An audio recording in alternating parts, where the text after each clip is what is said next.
If you're a newer creator or a smaller channel and you're struggling to reach your 4,000 watch time hours, believe me, I know exactly what you're going through. I've been there myself.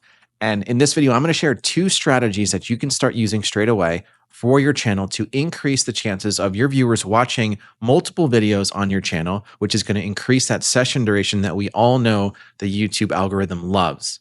So we're going to talk about end cards and we're going to talk about playlists. Now, when it comes to end cards, you have several options. I see a lot of creators will allow for multiple video options to pop up in their end card, but I would advise against this. I would actually encourage you to only include one video option and to make sure that the video you're suggesting in your end card ties in nicely to the video that you just are closing out.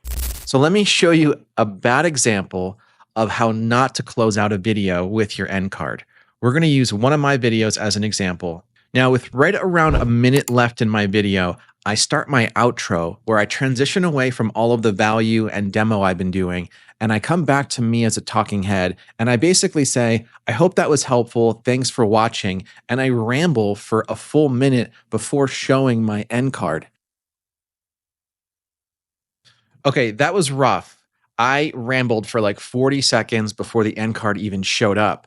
And when you look at my retention graph for this video, you can see right here that I had about 18% retention at about a minute and a half left, right before I transitioned into the outro. But by the end of the outro, I was at 10%. So I lost almost half of the number of people that had been watching all the way to the outro. So now let me show you some examples of what a good end screened end card looks like from vidIQ. Send your videos to anyone in the first place. But what if I told you there's actually a fresh new way to get views that's crushing it for small channels right now? And it will help you create videos that your audience cannot resist, and it helps you get thousands of views per videos when you're starting out. If you do want to learn this exact method many small creators are already using to great success, then click the video over here right now.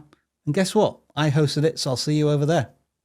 Okay, so what did he just do? He created a brand new hook using curiosity, asking a question, and this is going to entice the viewer to want to click once he promotes his end card.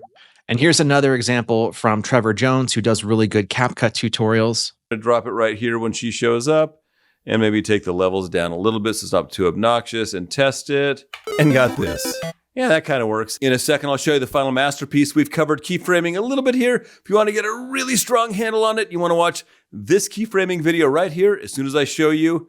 So you'll notice he brought in an end card video that specifically ties into one of the topics covered in his video. And he did all of that within seconds of coming out of the value of the video, his screen share tutorial in CapCut, and then going right to the end card. So as a viewer, you don't really have time. And if you think about the vidIQ example, you don't really have time to consciously or subconsciously come to the realization that the video is about to end. Therefore, what should I watch next? Because they're already either teasing you with new information that you should be knowing, creating curiosity that you'd want to resolve by clicking on the end card, or tying in a new video to something that was relevant in the video that you just sat through.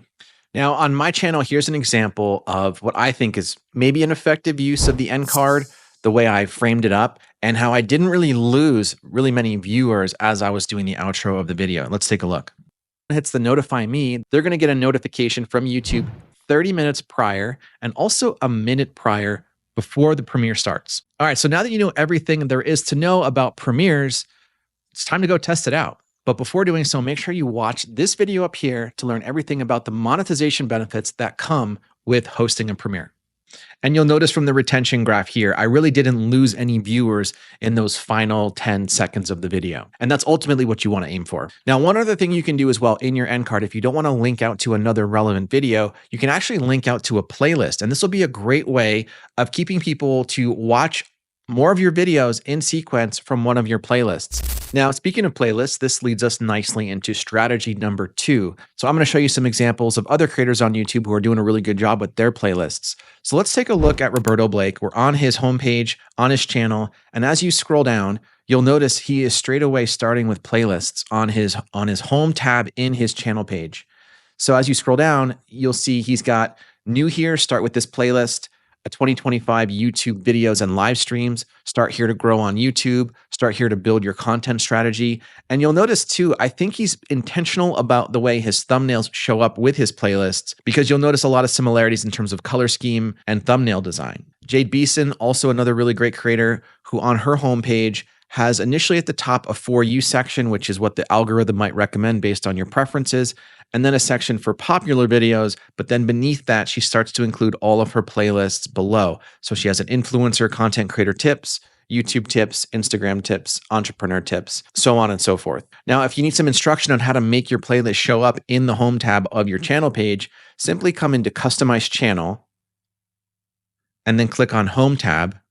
And here's where you can reorder where you have certain elements on your home tab. You can add new sections, like a For You section or a section for past live streams.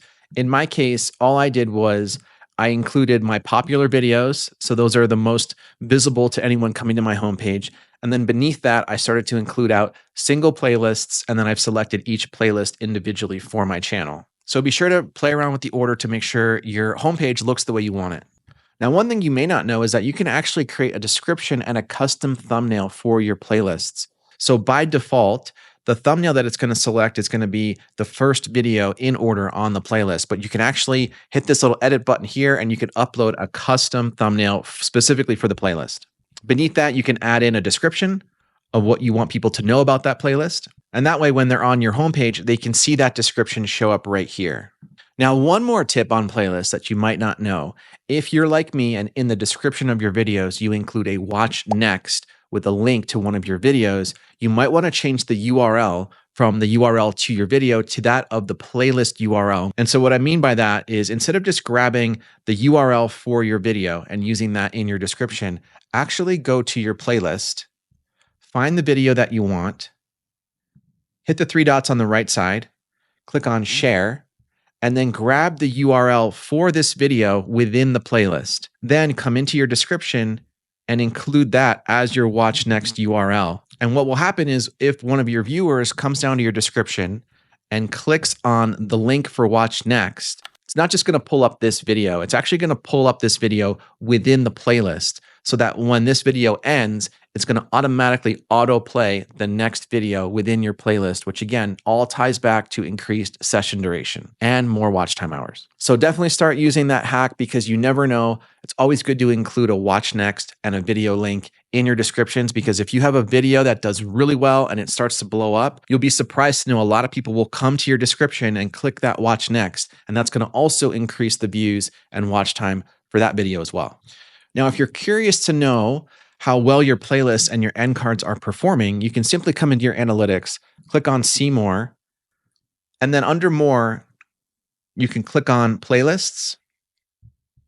And this is going to show you how many views your playlists are giving you on your channel. It's also going to show you how many watch time hours and your average view duration and all the other stats that are relevant. What's also good to know is this views per playlist start, meaning how many videos are people watching once they start a playlist. So as you can see from all three of my playlists, it's right around 2 views per playlist watch. Now, of course, if you're really strategic with your playlists and you have really high performing videos as the first handful of videos in the playlist, you might find that that number increases over time. So here's actually an example of a video on my channel that I used in a lot of my end cards.